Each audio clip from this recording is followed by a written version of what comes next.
Por que a doutrina do juízo investigativo é tão difícil de entender? Eu sou Ezequiel Gomes, você está no canal Vem Senhor Jesus e hoje nós continuamos a nossa saga de estudos pela doutrina do juízo investigativo. E no vídeo de hoje eu quero responder uma pergunta que é a dúvida de muita gente. Muita gente reclama um pouco de que a doutrina do juízo investigativo é muito complexa, é muito difícil de se explicar, é muito difícil de se entender. Naturalmente, o que é difícil de explicar e de entender vai ser difícil de alguém aceitar, né? Tudo muito complicado em termos do seu conteúdo, das suas implicações e etc. E é uma doutrina esquisita, estranha, difícil, e que você precisa quase aí fazer um curso de teologia para entender. Olha, o Ezequiel aí já está quase a uma centena de vídeos explicando esse negócio e parece que não chega em lugar nenhum, parece que é tudo muito complicado de entender. Ó, já tô me cansando desse negócio aí. Por que que é assim, Ezequiel? Responde para nós. Bom, bacana. Eu vou responder um pouco dessa pergunta, pelo menos assim, vou considerar essas questões e trabalhar algumas delas com vocês, mas de antemão eu já gostaria de dizer que, na minha visão, a doutrina do juízo investigativo não é assim tão difícil de entender, não. Ela pode ser difícil de aceitar. Aí sim eu posso concordar um pouquinho mais, porque ela tem implicações extremamente amplas e de fato, nesse caso, complexas, mas em relação ao conteúdo da doutrina, eu creio que não seja tão difícil assim, tá bom?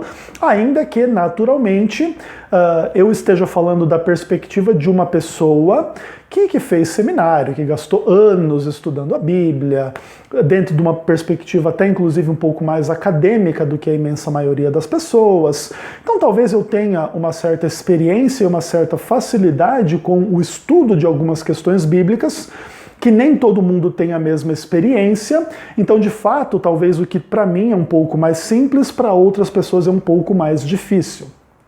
Então eu vou respeitar essa questão, mas já vou deixar registrado que, na minha perspectiva, então, se a gente fizer uma relativamente boa educação teológica, mesmo fora do ambiente do seminário, mas mesmo num contexto da igreja de uma forma geral, essa doutrina não será assim tão difícil de entender, ainda que permanecerá sendo um pouco difícil de aceitar, à luz de algumas polêmicas e algumas questões mais em torno das implicações práticas da doutrina do que em relação ao seu próprio conteúdo teórico, tá bom? Então, assim, olha, eu vou considerar algumas coisas, claro, de uma forma superficial, não dá para adentrar demais nas discussões, porque a gente teria que revisitar, inclusive, os quase 100 vídeos que a gente já gravou até aqui, porque, em certo sentido, todos eles estão envolvidos nessa dinâmica entre explicar e entender a doutrina e suas implicações e etc., mas eu vou considerar de uma forma geral, tendo também na minha mente que vocês estão acompanhando esta série, não caíram de paraquedas aqui agora para entender tudo a respeito da doutrina do juízo investigativo, porque que ela é tão difícil de entender, e agora, hoje, você vai entender. E eu vou dividir mais ou menos aí a minha abordagem em dois momentos diferentes, tá?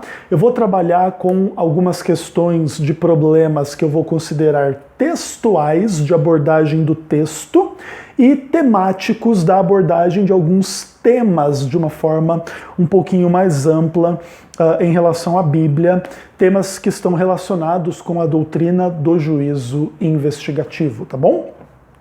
Então vamos começar um pouquinho com as questões dos textos que fundamentam a doutrina do juízo investigativo. Eu gostaria de dizer para vocês que geralmente dentro de um contexto de estudo bíblico, daquele estudo bíblico bem básico dentro, enfim, da missão adventista, dos adventistas pregando aí para as pessoas, a doutrina do juízo investigativo, ela preenche aí no máximo umas 2, 3, 4 lições bíblicas, tá bom? Não passa muito disso. Geralmente são estudos temáticos, não são estudos textuais, somente de um texto, mas de mais de um texto. Isso traz à luz um pouco do problema do texto prova, por exemplo, para defender um pouco desse tipo de questão. E aí existem um pouco de discussões mais fundamentais de metodologia de estudo e de ensino da Bíblia, que precisam ser melhor trabalhadas em alguns círculos e em alguns contextos. Mas de uma forma geral, em 2, 3, 4 lições, a gente explica a doutrina do juízo investigativo, inclusive de uma forma não complexa, de uma forma bem simples, tá? E eu vou oferecer para vocês aqui mais ou menos um estudo de caso, de como que a coisa pode funcionar, como que em 2, 3, 4 lições você ensina juízo investigativo e liquida a fatura. E aí quem crê é batizado, quem não crê não é batizado, no Adventismo do sétimo dia, beleza? Vou pensar um pouco sobre isso. Então vamos lá. Vamos trabalhar aqui a primeira lição em torno da doutrina do juízo investigativo é Daniel capítulo 8. Então estou com a minha Bíblia aberta aqui em Daniel capítulo 8. E aí eu vou explicar bem brevemente as questões da purificação do santuário em Daniel 8,14, no contexto de uma luta entre um carneiro e um bode, e surgem chifres e um chifre pequeno. Esse chifre pequeno é o catolicismo romano, aliado às prostitutas aí formando a Grande Babilônia, e aí tudo isso coloca em perspectiva a necessidade do juízo do povo de Deus para ser liberto e livre desse contexto como um todo, o que acontece na purificação do santuário em Daniel 8,14. Beleza? Expliquei Daniel 8 aí para vocês, já todo mundo entendeu, todo mundo aceitou, maravilha? Não foi difícil de explicar, não é verdade? Aí foi bem facinho explicar a primeira lição do juízo investigativo, Daniel 8, purificação do santuário, chifre pequeno, igreja católica, e acabou. Aí, maravilha, beleza, passamos a primeira lição. Chega na segunda lição, eu vou voltar lá para Levítico 16 e vou mostrar para você que a purificação do santuário era uma espécie de juízo onde o povo de Deus se colocava diante do santuário e tinha ali um ritual, bode para o Senhor, bode para Azazel, e o final das contas desse ritual como um todo é que o povo era declarado expiado, purificado dos seus pecados. Pronto, olha, a segunda lição tá tranquilo, ó. Levítico 16 explica, enfim, o protagonismo do povo de Deus em relação a um juízo na presença do santuário, cujo resultado é o que é a sua vindicação em termos da sua purificação dos seus pecados que haviam sido transferidos para o santuário durante o ano todo, e no dia da expiação esse santuário era purificado e resolvia o problema do povo, e o povo era declarado livre do pecado. Olha aí, ó, que simples de explicar. Bem simples, tranquilo. A nossa segunda lição já acabou, passou. Então já expliquei Daniel 8, já expliquei Daniel 16.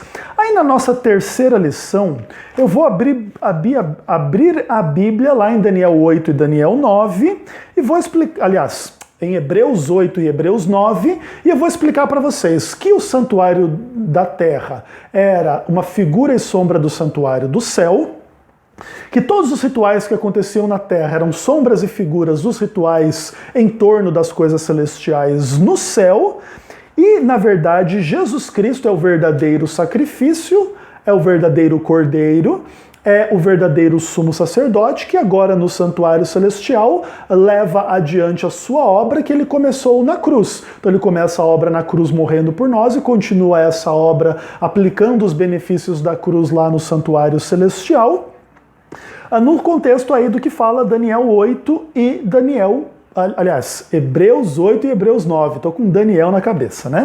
Então beleza, olha aí, ó, já expliquei Daniel 8, já expliquei Levítico 16, já expliquei Hebreus, que existe toda uma aplicação cristã dessas questões aí, uma interpretação cristã da relação entre o santuário da terra, o santuário do céu e etc.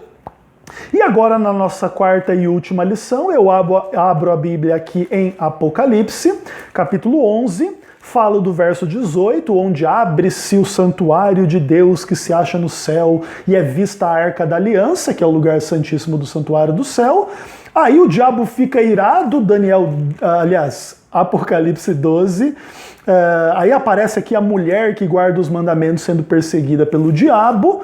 Um conflito em torno da adoração em Apocalipse 13, e em Apocalipse 14 se remete de novo ao povo que guarda os mandamentos de Deus, e no verso 6 e 7 de Apocalipse 14 fala da hora do seu juízo, que chegou após aí a abertura do lugar santíssimo do santuário celestial. E no meio disso tudo, eu esqueci de dizer aqui, mas eu já tinha dito no primeiro estudo, que isso tudo cumpre-se a partir de 1844, a partir da nossa leitura de Daniel 8. Olha aí que maravilha! Pronto, acabou! Não é fácil e simples de entender? Não é fácil e simples de explicar? Pronto! Tudo muito fácil, tudo muito simples, não é verdade? Bom, a resposta é claro que não, né? Claro que não é tão fácil e claro que não é tão simples. E aqui a gente já começa a perceber uma coisa muito importante. E que é um pouco incômoda de admitir, porque revela um pouco das nossas deficiências no ensino bíblico, especialmente em contextos de evangelismo com vistas ao batismo das pessoas dentro do adventismo do sétimo dia. O que existe de fato na prática é uma profunda simplificação da apresentação destas questões às pessoas de uma forma geral, até para não assustá-las com a profundidade, complexidade e etc. do assunto um pouco mais detalhadamente trabalhado. Então a gente simplifica as questões, espera que ninguém faça perguntas, que todo mundo engula e aceite, e se torne adventista do sétimo dia com base em explicações bem superficiais e bem básicas. Essas explicações superficiais e básicas não estão necessariamente equivocadas, mas elas também não contam a história um pouco mais completa destas questões um pouco mais complexas. Perceba então que se o Ezequiel Gomes for agora definir os estudos bíblicos em torno do juízo investigativo dentro da Igreja Adventista do Sétimo Dia, não vai poder mais explicar essa doutrina em 1, 2, 3, 4 liçõezinhas bíblicas. Vai ter que fazer uma série de, no mínimo, 250 estudos. E aí se torna um pouco impraticável também, né, a questão de uma primeira pregação dos primeiros conceitos às pessoas interessadas no adventismo, para uma análise que da parte do Ezequiel é uma análise de um pastor ou de um teólogo, de uma pessoa que dedicou anos estudando a questão e que gosta do assunto e que consegue trabalhar as questões, as polêmicas e etc. Mas as pessoas inicialmente não precisam dessa carga toda para entender e mesmo aceitar os princípios básicos da questão do juízo investigativo. E o problema é que quando você tenta simplificar muito uma coisa tão profunda e mais complexa, você cai em alguns problemas em potencial que podem se tornar muito sérios no contexto do adventismo do sétimo dia. Porque agora você tem um monte de adventista batizado que supostamente crê e aceita a doutrina do juízo investigativo e que daqui a pouco não a compreende muito bem.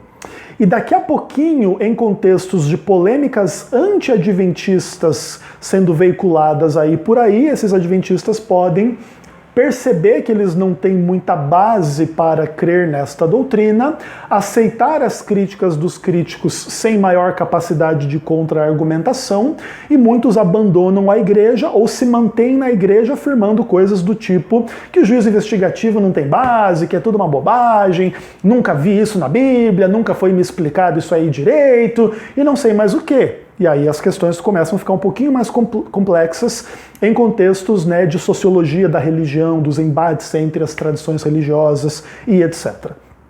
A minha série, ela entra um pouco dentro desta dinâmica para tentar esclarecer um pouquinho mais algumas dessas questões, inclusive para fornecer mais conhecimento para os adventistas e até mesmo para fornecer mais conhecimento aos não adventistas e para contextualizar um pouco melhor as discordâncias entre os críticos e os crentes na doutrina do juízo investigativo. tá? Agora sim, ainda que eu, Ezequiel, não ache que para você se tornar adventista você tem que fazer um curso de teologia e assistir 1 milhão de aulas sobre o juízo investigativo, eu creio que a gente precisa apresentar esta questão de uma forma um pouquinho melhor apresentada para as pessoas. E aí eu gostaria de dizer que nós deveríamos substituir esses 1, 2, 3, 4 estudozinhos bíblicos com textos provas e etc. por talvez aí uma meia dúzia de estudos para cada um desses temas, analisando um pouco mais profundamente, de uma forma mais textual as questões, tá bom? Então Daniel 8 precisa ser trabalhado tanto levando em conta todo o seu contexto interno, ou seja, todo o capítulo, não só o que nos interessa, como a coisa do tipo assim, o chifre pequeno é Roma pagã, Roma papal, a purificação do santuário celestial acontece a partir das 2.300 tardes e manhãs em 1844 e acabou a discussão. Eu creio que vai ser um pouquinho mais prudente a gente trabalhar os conceitos de Daniel capítulo 8 e explicar o carneiro, o bode, os chifres, o chifre pequeno, o santuário, os anjos, o anjo Gabriel, o tempo último da ira, dentro de uma forma que inclusive possa mostrar para as pessoas que nós não estamos falando de algo muito simples. Até Daniel não entende nada depois que termina a visão do capítulo 8. Isso aqui é interessantíssimo. Daniel 8, 27 diz, né? Espantava-me com a visão e não havia quem a entendesse. Então perceba, a gente não precisa negar que estamos lidando com algo complexo, mas a complexidade não tem a ver com nenhuma interpretação esdrúxula do adventismo, mas tem a ver com a própria natureza da revelação do sonho, da visão. Agora, esse sonho e essa visão em Daniel 8 estão dentro de um contexto maior de todo o livro de Daniel. E é importante a gente explicar Daniel 8 à luz dos paralelos entre Daniel 2 e Daniel 7, Daniel 7 e Daniel 8, Daniel 8 e Daniel 9, ou seja, Daniel 10 a 12 e Daniel capítulo 7 a 9. Eu expliquei um pouco dessas questões trabalhando aí a primeira fase, né, da minha série falando do livro de Daniel. Então veja lá, eu gravei pelo menos aí uns 10, 15 vídeos, talvez um pouco mais, um pouco menos, falando do livro de Daniel, justamente para contextualizar algumas questões importantes, para a gente poder trabalhar Daniel 8 dentro do seu contexto, dentro das suas dinâmicas, e compreender de fato onde estão as convicções adventistas em torno do juízo investigativo em Daniel 8.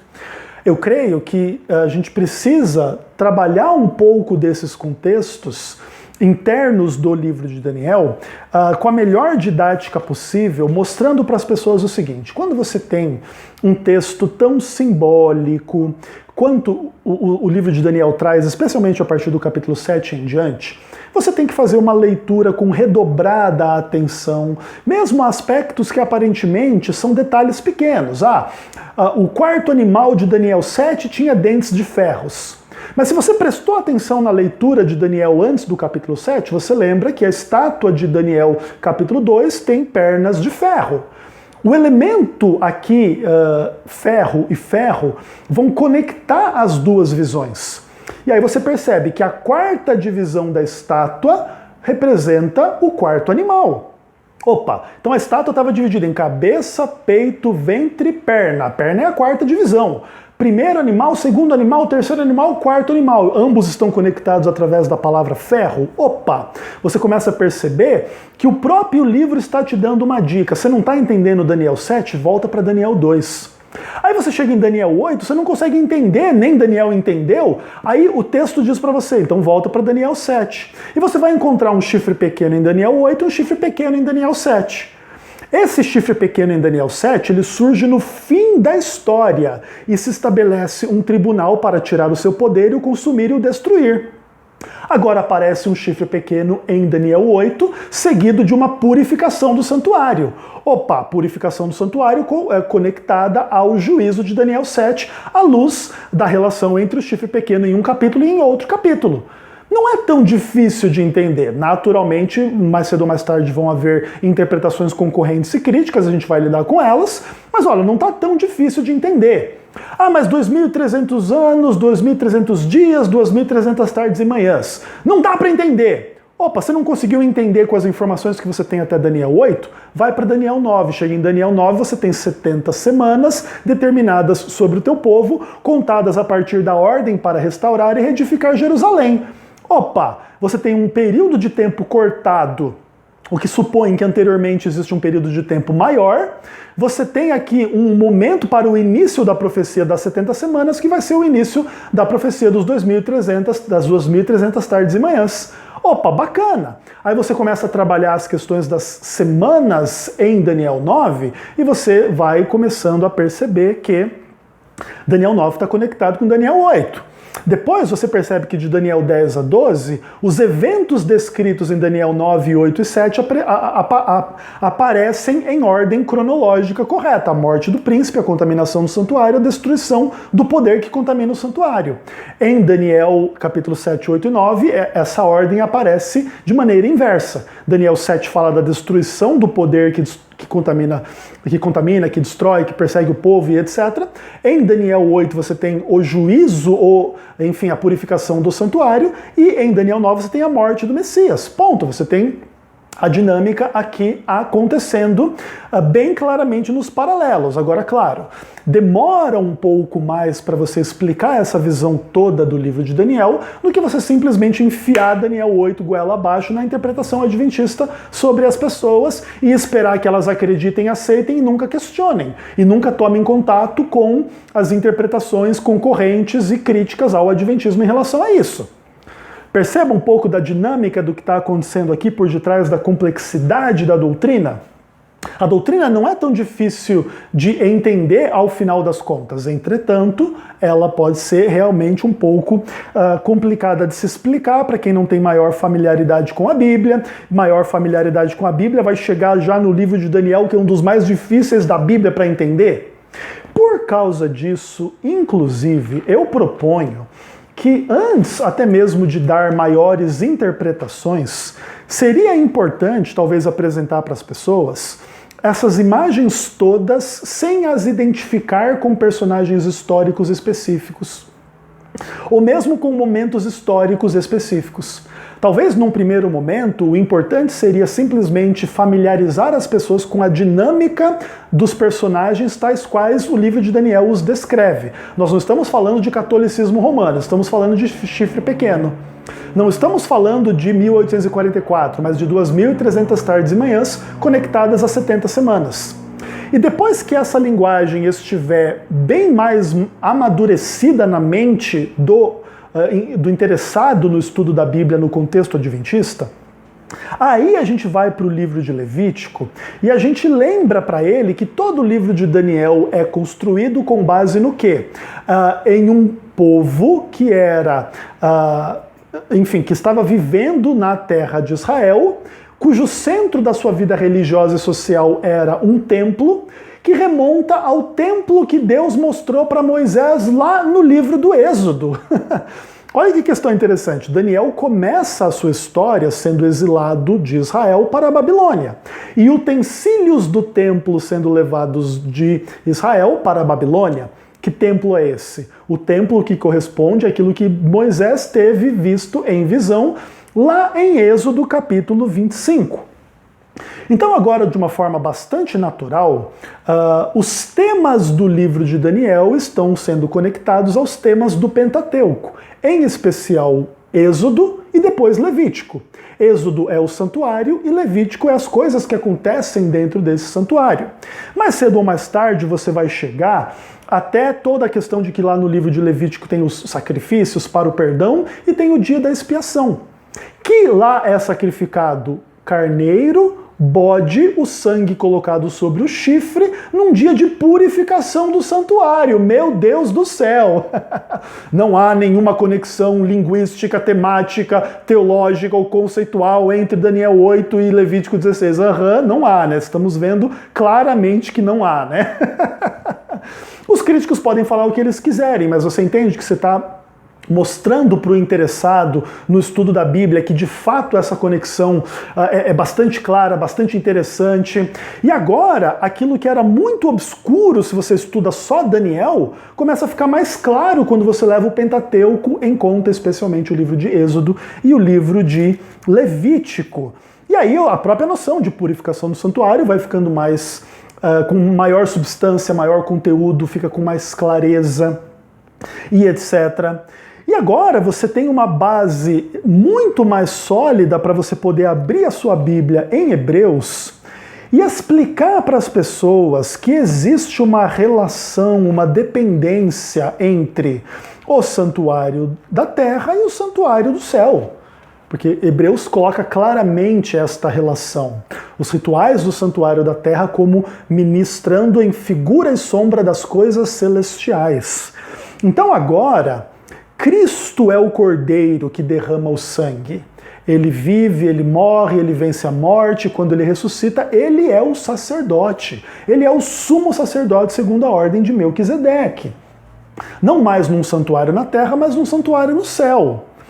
As coisas não são tão difíceis de explicar e nem tão difíceis de entender. De maneira que estamos construindo paulatinamente, de forma tranquila, de boa, sem atropelo, sem muita simplificação, a visão adventista. Para a gente poder, inclusive, identificar na carta aos Hebreus a necessidade de purificação das coisas celestiais, assim como as coisas terrestres eram purificadas com sangue de bodes e carneiros, mas as coisas celestiais serão purificadas com o sangue de Cristo. Opa, purificação agora de um santuário celestial com o sangue de Cristo. Opa, e esse santuário de Daniel 8 é o do céu ou da terra? E agora a gente começa a compreender um pouco melhor as bases da compreensão adventista. Claro, ela é polêmica, ela vai ser atacada em contextos de psicologia e sociologia da religião, mas as bases bíblicas não são tão difíceis de explicar e nem tão difíceis de entender. E aí a gente está preparado para chegar no livro do Apocalipse, e a imagem do santuário para todo lado, e a Arca da Aliança, e conflito em torno da adoração, e a hora do seu juízo em Apocalipse 14, que vai conduzir ao fim do mundo, que vai culminar na segunda vinda em Apocalipse 19. Aí os eventos em torno do milênio em Apocalipse 20 e Nova Terra a partir de Apocalipse 21. Não é tão difícil de explicar, nem tão difícil de entender, mas o que não pode acontecer é a gente simplificar demais as questões a fim de convencer rapidamente quem a gente quer batizar rapidamente, sem muita base, sem muita compreensão, até porque tá fácil de explicar, porque eu não tenho nenhum aluno aqui na minha frente colocando perguntas, né? Ezequiel, mas isso e aquilo, e daqui a pouco surgem 1 milhão de perguntas em torno, inclusive, dos próprios textos, da exegese de Daniel 8, da exegese de Daniel 7, da exegese de Levítico 16, da exegese de Êxodo 25, da exegese de Apocalipse 14, da exegese da carta aos Hebreus e etc.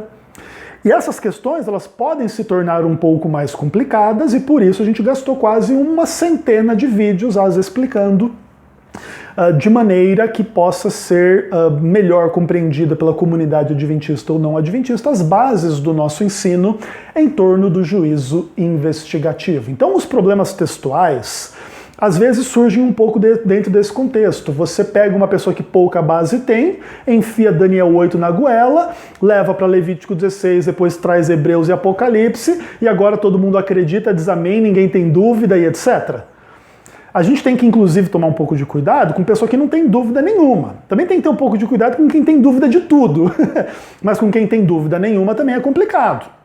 Até porque, mais cedo ou mais tarde, isso tudo vai ter a implicação de que os movimentos religiosos, especialmente liderados pelo catolicismo romano, que é o anticristo, que se senta no santuário, no trono de Deus, ostentando-se como se fosse Deus, agora esse anticristo vai ser apresentado sobre a imagem de uma mulher, bêbada com sangue, e que dá a beber o vinho da prostituição, da sua fúria e não sei mais o que, aos reis e governantes e todo mundo na terra. E agora está todo mundo bêbado na terra com o vinho de Babilônia. E isso vai ter a implicação de que o catolicismo romano lidera uma obra de apostasia da verdade em torno de um monte de falsas doutrinas que envolvem imortalidade da alma, guarda do domingo e um monte de coisa. E agora a imensa maioria do mundo cristão está o quê? Sob a influência direta e a atuação do anticristo. E agora a gente não vai encontrar o anticristo lá na ONU, lá na cadeira da Casa Branca, lá não sei aonde. É na própria igreja, sendo a própria igreja, agora num conluio entre catolicismo romano e protestantismo apostatado, para usar a linguagem adventista, onde todo mundo faz o quê? Uma adoração à besta contra a lei de Deus e a palavra de Deus, e quem quiser seguir a lei de Deus e a palavra de Deus de fato como ela é, será perseguido até o ponto de tentar serem mortos, né? Até de tentarem matar essas pessoas. Então a perseguição inicialmente ela pode ser religiosa, e agora todos esses estigmas de vocês são seita, vocês são hereges, vocês são do diabo, vocês não sei o quê, já refletem um pouco de um espírito que vai amadurecer numa ideia bem interessante em Apocalipse 13, para que quem não adorasse a imagem da besta fosse morto e não recebesse a sua marca e não sei mais o quê. E agora, esse contexto vai ser extremamente complexo em termos das suas implicações, e talvez seja isso que torne a doutrina do juízo investigativo não tão difícil de entender, mas um pouco mais difícil de aceitar. Porque agora você tem lá os seus parentes, as suas famílias, você mesmo faz parte um pouco dessa estrutura religiosa, buscando Deus, buscando a verdade, não sei mais o quê, e daqui a pouco você recebe uma pancada na sua cabeça em torno de Levítico, Daniel, Hebreus e Apocalipse, que vão conduzir a uma conclusão de que as coisas que parecem ser certas parecem que não são tão certas assim. E o povo que se disfarça de ministros da justiça, na verdade são servos de Satanás, segundo o próprio Paulo falou aos Coríntios. E aqui a complexidade se revela um pouco mais, mas não é uma complexidade tão doutrinária, é uma dificuldade, uma complexidade um pouco mais em termos das implicações da compreensão adventista em relação à Bíblia sobre o mundo religioso de uma forma mais ampla. Mas vamos continuar falando um pouquinho agora dos problemas mais temáticos que surgem no contexto do estudo da doutrina do juízo investigativo. Bom, pessoal, não fosse complexo o suficiente, ou complexa suficiente a interação entre todos esses textos bíblicos à luz das suas implicações, a gente precisa ainda levar em conta que muitas pessoas acham a doutrina do juízo investigativo muito difícil de entender, em nome de algumas dificuldades que não são tão relacionadas à exegese textual, mas a temas um pouco mais gerais. Então, por exemplo, qual é a relação entre o santuário da terra e o santuário do céu? Veja que nós não estamos tratando nesse ponto unicamente com a exegese de um texto, mas nós podemos trabalhar a exegese de facilmente centenas de textos que falam ou no contexto do santuário da terra, ou no contexto do santuário do céu, ou no contexto da relação entre os dois. E existem esses textos por toda a palavra de Deus, tá? Lembra quando, por exemplo, Salomão inaugura o templo da terra falando do Deus que habita no céu e nem o céu do céu o pode conter. Olha aqui a relação entre Deus num santuário do céu, no santuário da terra, não está preso ao santuário da terra, nem o céu não consegue conter Deus, de tão grande ele é. Olha que questão interessante. E aí a gente poderia fazer a exegese da inauguração do templo terrestre em Salomão à luz da complexa relação entre o céu e a terra. Interessante. Em muitos momentos a Bíblia diz que Deus mora no céu, em muitos momentos a Bíblia diz que Deus mora no santuário da terra, é a habitação de Deus e etc. E agora perceba, qual é a estrutura do santuário do céu? Tem a ver com o santuário da terra?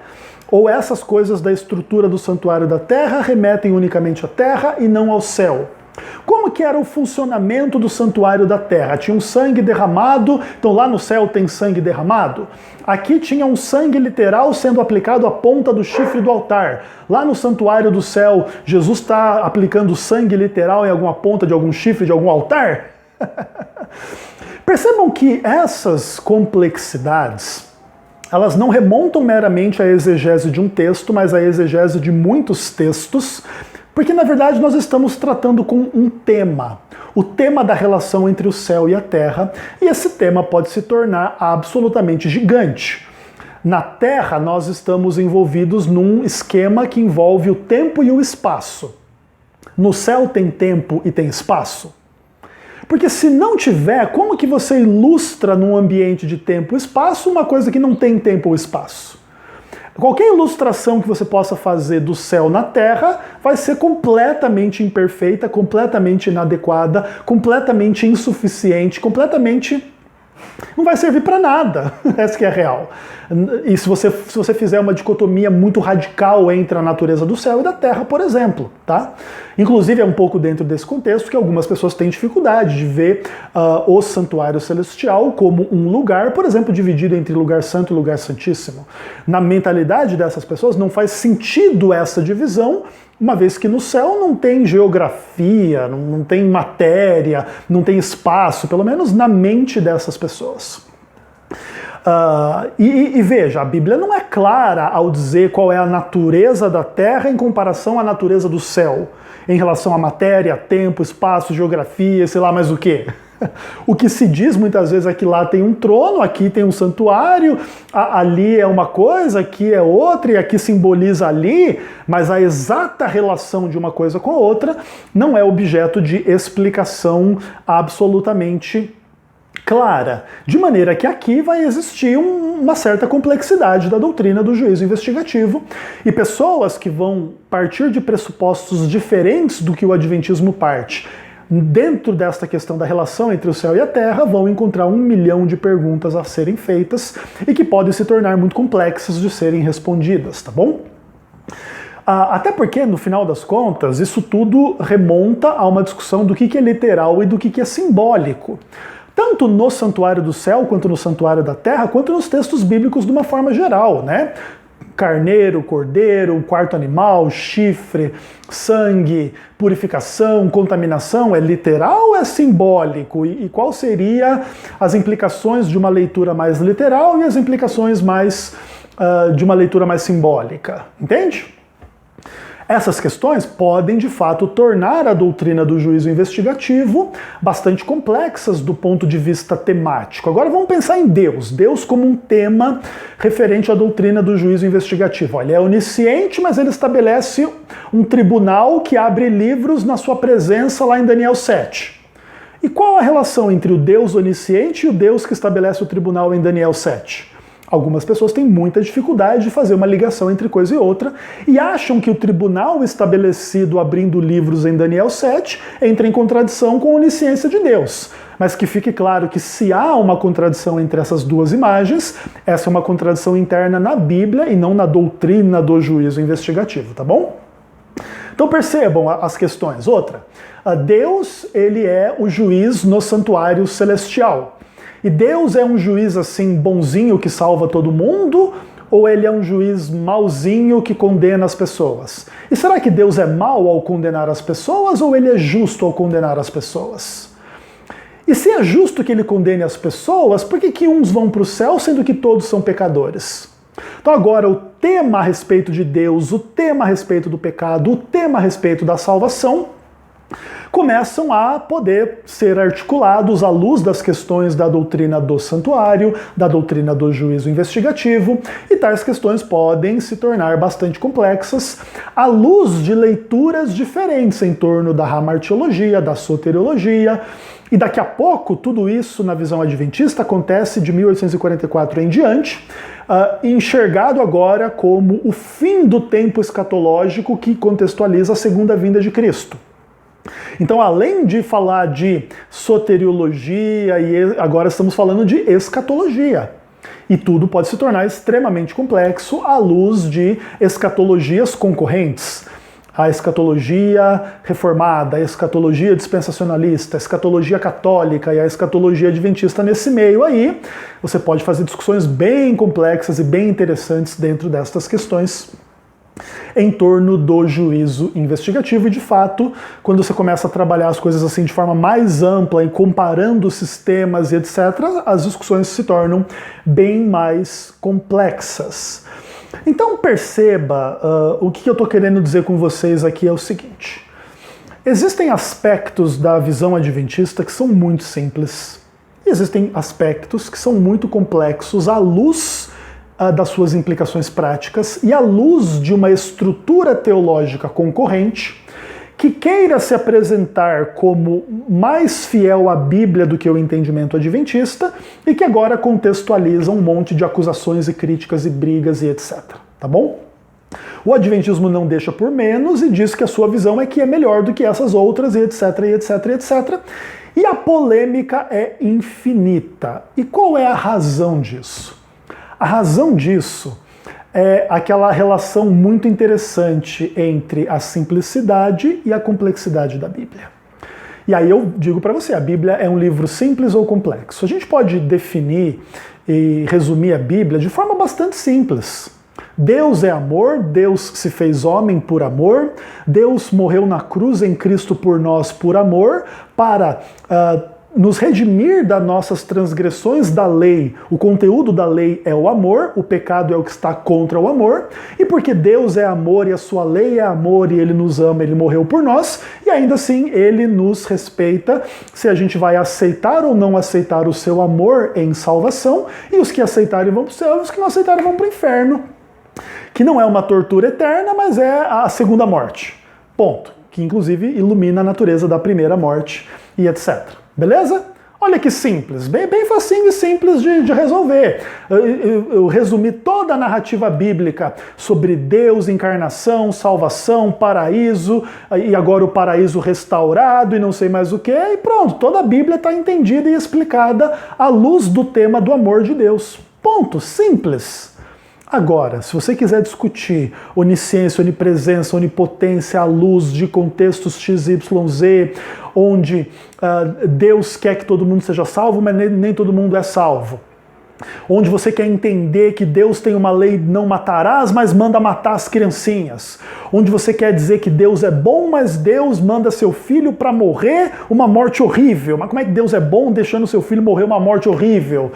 E a relação entre Deus e o mal, por que Deus permite o mal e o diabo cumpre a vontade de Deus? Ou o diabo é um ser autônomo, que ele inclusive é que gerou o pecado e etc. E agora o pecado que existe no mundo não é criado por Deus. Agora existe algo criado no mundo que não foi Deus que criou, mas Deus não é o criador? Quantas complexidades podem ser acrescentadas a essas discussões à luz das questões bíblicas? E Deus é um ou é três e é um? E uma coisa destrói a outra ou não destrói a outra? E agora você explica para mim, por favor. É complexo ou não é complexo? Ah, mas no final das contas, Deus já sabia quem era salvo e quem não era, e quem ia ser perdido. Então por que já não criou o mundo só com os salvos e evitou todo o sofrimento dos salvos e dos perdidos e dele mesmo? Então agora você responde para mim, ué.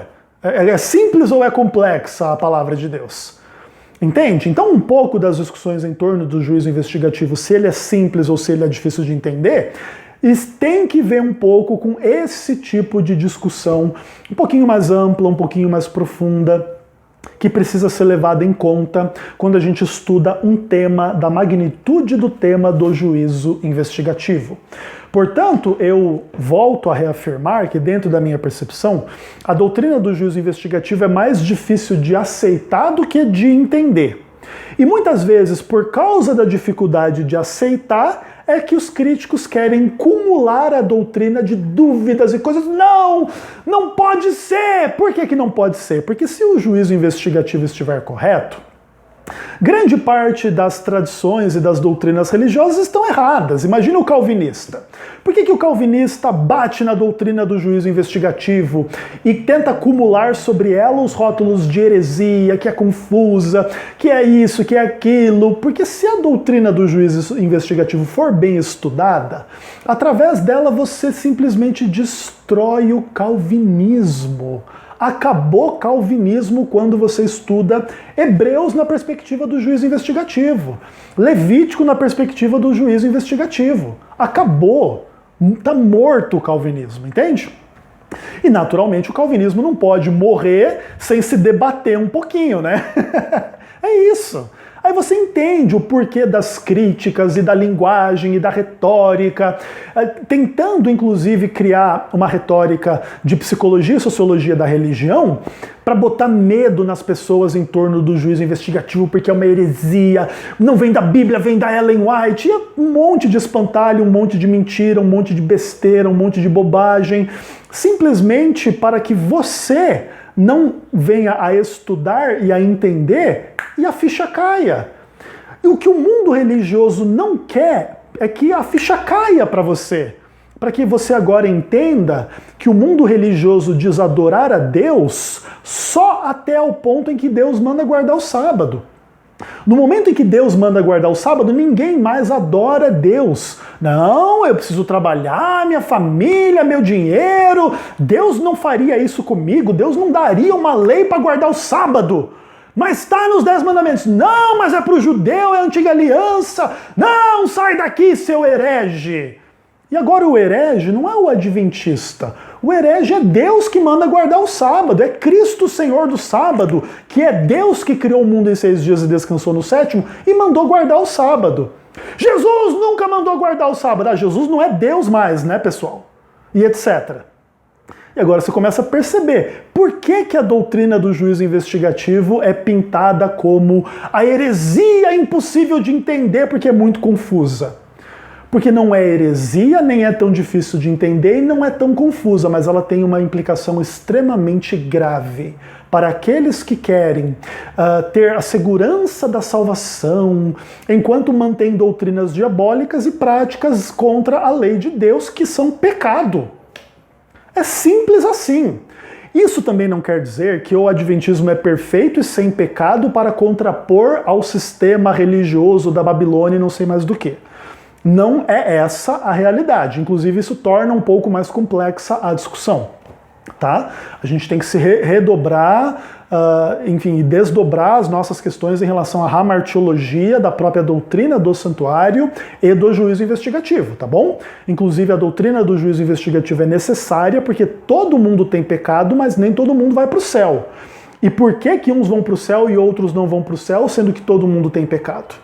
E aí existem discussões a respeito do que é investigado no juízo, a fé ou a não fé da pessoa, o quanto ela aceitou a graça ou não aceitou a graça, o quanto ela demonstrou os frutos da graça que ela disse ter aceito ou não. E tudo isso à luz da presença do onisciente, claramente presente diante de todos os seres inteligentes da face do universo, para que não reste nenhuma dúvida da justiça e da bondade do Deus onisciente, que é amor.